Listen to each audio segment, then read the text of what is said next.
গণেশ চতুর্থী হিন্দু ধর্মের একটি গুরুত্বপূর্ণ উৎসব যা গণেশ দেবতার জন্মোৎসব হিসেবে পালিত হয়।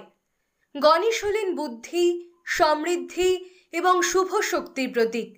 ভারতবর্ষের বিভিন্ন অঞ্চলে, বিশেষত মহারাষ্ট্র, কর্ণাটক, তামিলনাড়ু এবং গুজরাটে এই উৎসবটি ধুমধাম করে পালিত হয়। আজকের এই ভিডিওতে আমরা জানব গণেশ চতুর্থীর তাৎপর্য, এর আচার অনুষ্ঠান এবং ভারতের বিভিন্ন স্থানে এর উদযাপন কিভাবে করা হয়।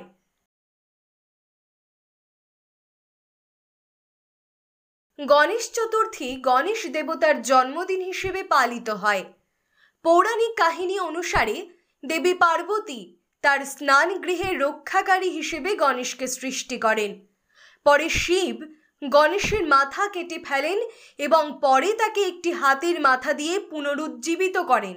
এই দিনটি তাই বুদ্ধি, সৌভাগ্য এবং মঙ্গল কামনায় গণেশের পূজা করা হয়। গণেশ চতুর্থী উৎসবের প্রচলন মহারাষ্ট্রে বহু বছর ধরে চলে আসছে। ইতিহাসে জানা যায়, পেশোয়া শাসনামলে এটি ব্যাপকভাবে উদযাপিত হতো। তবে বর্তমান রূপে গণেশ চতুর্থী উদযাপনের সূচনা হয় 1893 সালে, যখন বাল গঙ্গাধর তিলক গণেশ চতুর্থীকে জনমুখী উৎসব হিসেবে পরিচিত করেন এবং এটি জাতীয় ঐক্য এবং ব্রিটিশ বিরোধী আন্দোলনের প্রতীক হয়ে ওঠে। গণেশ চতুর্থীর উৎসব সাধারণত 10 দিন ব্যাপী পালিত হয়। এর সূচনা হয় গণেশ দেবতার মূর্তি বা প্রতিমা ঘরে বা মণ্ডপে আনা দিয়ে। প্রতিমা আনার পর পরিবারের সদস্যরা বা স্থানীয় কমিটি মিলে পূজার আয়োজন করেন।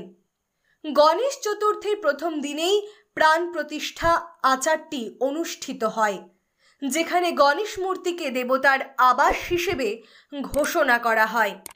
প্রতিদিন পূজা, আরতি এবং বিভিন্ন ধর্মীয় আচার পালন করা হয়।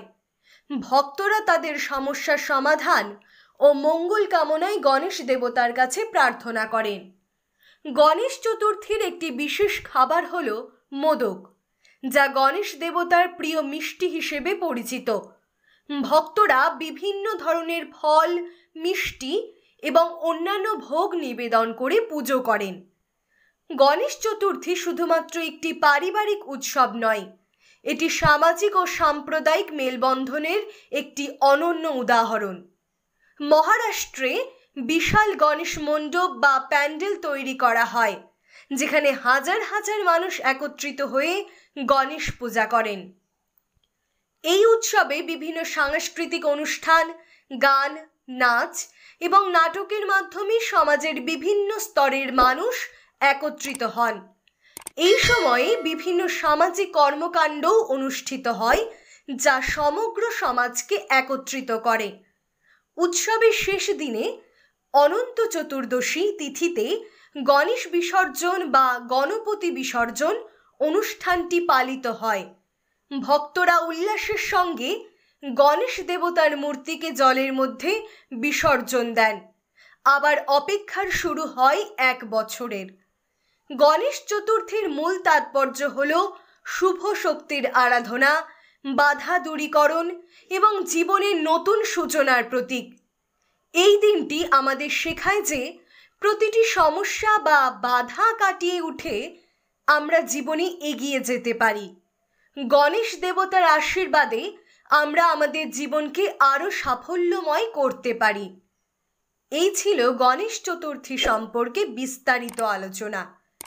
যদি ভিডিওটি আপনাদের ভালো লেগে থাকে তাহলে লাইক করুন, শেয়ার করুন এবং আমাদের চ্যানেলটি সাবস্ক্রাইব করতে ভুলবেন না।